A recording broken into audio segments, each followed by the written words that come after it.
Good morning, everyone. This is Jeremy here at Extreme Weather Tracker, updating your tropical weather at 10:52 a.m. on June the 29th, 2011. As you can see from the satellite imagery on the screen, we have Tropical Storm Arlene in the Bay of Campeche moving westward at 5 to 10 miles per hour. This tropical storm has wrapped up a little bit better overnight and is currently approaching wind speeds of 50 miles per hour as of the 10 o'clock update. Now we'll go and check some of the other satellite images. As you can see, in the satellite imagery, initially you would think the center was somewhere in here, but actually the center of the storm is in this area here.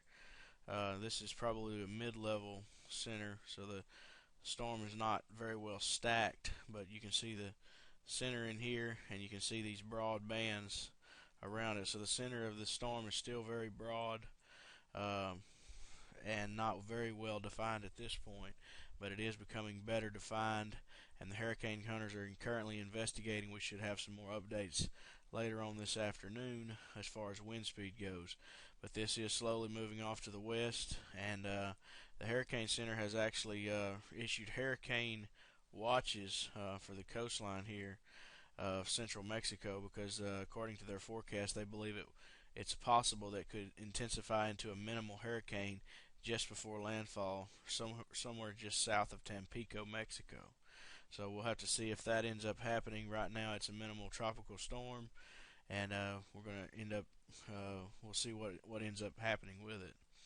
Now, this is the NHC forecast for the next 24 to 36 hours. As you can see, here's the center of the storm, and you can see it moving off to the north, actually west northwest, and then more of a westerly track, and then finally more of a southwesterly track after it makes landfall. So should we should see landfall somewhere around Wednesday night into Thursday morning, probably.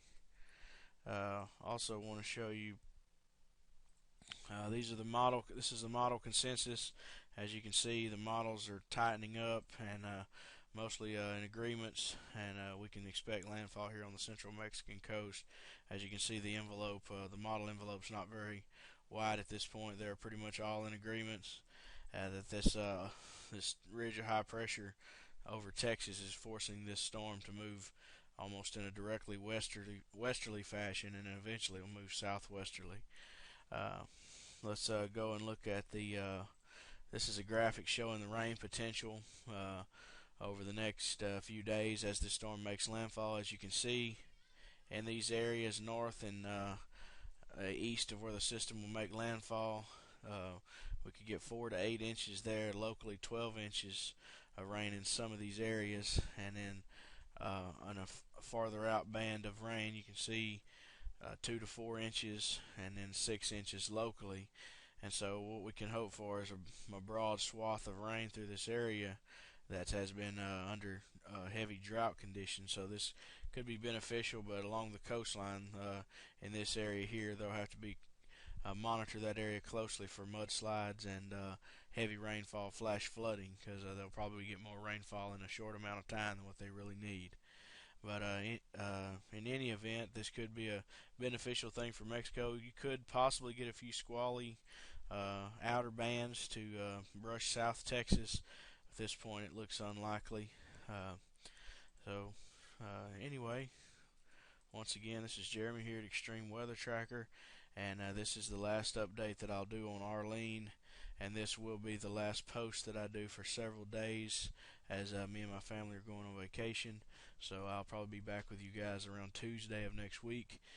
Models are hinting at possible something developing in the Gulf of Mexico in 10 to 15 days as conditions remain favorable for development, so we'll have to see how that all plays out. Once again, this is Jeremy with Extreme Weather Tracker, and we'll see you guys again soon.